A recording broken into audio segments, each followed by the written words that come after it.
Hi friends, this is Rosa again. Happy Monday. I hope everybody's doing great today. I wanted to share something very important with you about selecting a white tone for your interiors.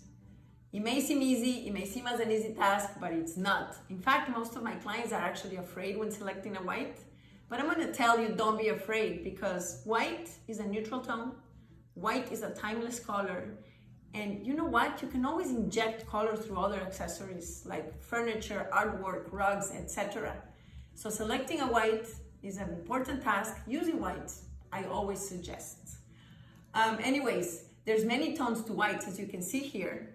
There's cool whites, there's warm whites, and we also have our pure white.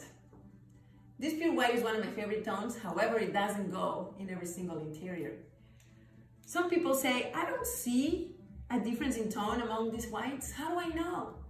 One of the tips is select your white and put it right next to the pure white, and you can totally tell the difference in tones. You know, likewise, when you pick a cool white, you'll notice the same. Some houses have a lot of trim and window casings and molding and baseboards. I recommend to use always a different tone of white on your walls so that you have a little bit of contrast. That's a good tip also.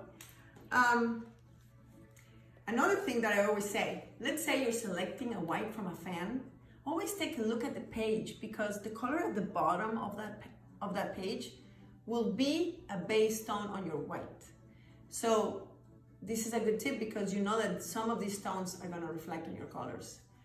You know, the last three things that I want to tell you when selecting a white in the room is, number one, how much brightness and light enters my room? You know why? Because the amount of lightness that you get, the brighter your white is going to be. Number two, what are my furnishings? You know, what are my accessories? Because sometimes a stronger color on a sofa may reflect the color on your walls. Number three, what's the theme of my room? You know, is it a beach house? Is it a mountain house? You know, do I want a warm interior, a cool interior? Super important tip, always get samples on your walls. You know why? Because as the light hits your white sample, it may look different, even in different walls in the same room. And if you like a color, but you may say, you know what, I like that white, but it's a little too dark, get different shades of the same white. Ask your painter for 20% lighter or 50% lighter, and you may pick. Don't be afraid of whites. Whites are great. I have my handful, and I will share them with you. But ask me questions. You know, I'm here to answer anything. I hope you have a great rest of your day, and I hope you found this information useful.